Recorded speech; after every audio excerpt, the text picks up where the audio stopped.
Hello friends, Sindhu Bhairavi என்ற எபிசோடில் என்ன நடக்கலாம் அப்படிங்கிறத பற்றி பார்க்கலாம். இன்றைக்கான எபிசோடு எமோஷனலான அதிரடியான எபிசோட் அப்படின்னே சொல்லலாம். திருடு போன கோயில் நகைலாம் நல்லபடியாக திருப்பி கிடச்சிருச்சு. சிந்து எந்த தப்பும் பண்ணல அப்படிங்கிறது எல்லாத்துக்கும் முன்னாடி எல்லாருமே சொல்லிட்டாங்க. இருந்தாலும் சிந்தை போலீஸ் ஸ்டேஷனில் அடிச்சிருக்காங்க, நிறைய அவமானம்லாம் பட்டிருக்காங்க. அப்படிங்கிறனால சிவா இந்த மாதிரி சிந்துக்கு சப்போர்ட் பண்ணுறவங்க எல்லாருமே சிந்து சம்மந்தமாக சப்போர்ட் பண்ணி பேசுகிறாங்க. இப்போ கோயில் நகைலாம் கொடுத்தாலும் இப்போ அந்த பத்தர் அந்த திருட்டு நகையை இது பண்ண இருந்தார்ல, அவர்கிட்ட இப்போ விசாரிக்கிறாங்க. அன்னபூர்ணி அந்த திருடனை உன்னால் அடையாளம் காட்ட முடியுமான்னு சொல்லும்போது நான் பார்த்தா சொல்லிடுவேன் அப்படிங்கிற மாதிரி சொல்கிறாங்க.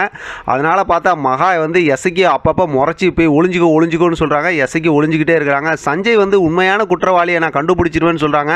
அன்னபூர்ணி ரொம்ப கோபமாக பேசினதுமே நான் அந்த உண்மையான குற்றவாளியை கொண்டு உங்கள் முன்னாடி நிறுத்துறேன் அப்படிங்கிற மாதிரி சொல்லிடுறாங்க.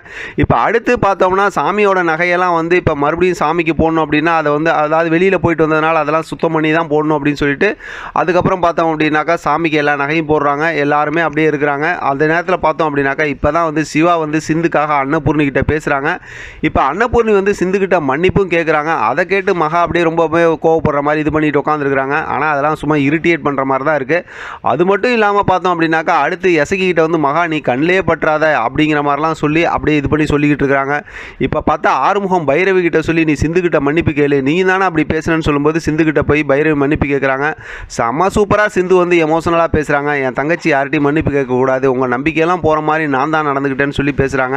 அடுத்து சிவா இப்போ சிந்துக்கிட்ட பேசுகிறாங்க. அந்த நேரத்துலையும் சிந்து செம்ம சூப்பராக எமோஷனலாக பேசுகிறாங்க. யார் என்ன சொன்னாலும் நீ அவன் மேலே நம்பிக்கை வச்சுருக்கிறது போதும், அதை வச்சு நான் வாழ்ந்துருவேன் அப்படிங்கிற மாதிரி சொல்கிறாங்க. அந்த நேரத்தில் பார்த்தோம் அப்படின்னா சம்மந்தமே இல்லாமல் ஒரு என்ட்ரியை கொடுத்து மகா நாங்கள் வேறு பொண்ணை பார்த்து சிவாவுக்கு கல்யாணம் பண்ணி வைப்போம் அப்படி இப்படிங்கிற மாதிரிலாம் பேசுகிறாங்க. அதை கேட்கும்போது இரிட்டேட்டாக தான் இருக்குது. இப்போ பார்த்தோம்னா வீட்டில் அன்னபூர்ணி ரொம்ப கோவமாக உட்காந்துருக்காங்க. எல்லாருமே வீட்டில் இருக்கவங்க இருக்காங்க.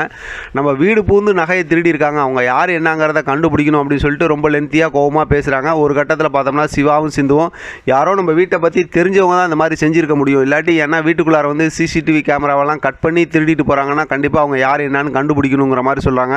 அவங்கெல்லாம் பேச பேச பார்த்தோம்னா இங்கே மகாவுக்கும் எசகிக்கும் அப்படியே ரொம்ப பயந்து போய் உட்காந்துருக்காங்க. அடுத்து சிந்து ரூமில் உட்காந்து அவங்களோட காயத்துக்கெல்லாம் மருந்து போட்டுட்ருக்காங்க. சிவா பக்கத்தில் போய் உட்காராரு, ரொம்ப ஆறுதலாக பேசுகிறாரு. ஒருத்தர் ரொம்ப அன்பாக பேசிக்கிறாங்க. உங்கள் கூட அது மாதிரி எப்பயும் சிந்து பேசுவாங்களோ அந்த மாதிரி பேசுகிறாங்க. அதோட சூப்பராக சுவாரஸ்யமாக இன்றைக்கான எபிசோட் முடிச்சிருக்காங்க. நாளைக்கான எபிசோட் என்னங்கிறது ஏற்கனவே நம்ம ப்ரொமோவில் பார்த்தது தான். இப்போ அன்னபூர்ணியோட வேண்டுதலை அவங்களால நிறைவேற்ற முடியாது, ஏன்னா தீ மிதிக்கிறதுல அவங்களால முடியாதுங்கும் போது சிந்து அந்த வேலையை செய்கிறாங்க. ஆனால் இன்றைக்கான ப்ரொமோவில் பார்க்கும்போது சிந்துவுமே அந்த நெருப்புக்குள்ளார தீ மிதிக்கும் போது அப்படியே அந்த இதுக்குள்ளார வலிக்கு உழுவுற மாதிரி இருக்குது. சிவா பாஞ்சி ஒடியாடுறாரு. அடுத்து நமக்கு நிறைய சுவாரஸ்யமான எமோஷனலான மூமெண்ட்லாம் காத்திருக்குன்னு நினைக்கிறேன். பார்க்கலாம் என்ன நடக்குதுன்னு. இதை பற்றின உங்களோட கருத்து கமெண்ட் பாக்ஸில் தெரியப்படுத்துங்க. தொடர்ந்து ஆதரவு கொடுங்க. தேங்க்யூ ஃபார் வாட்சிங்.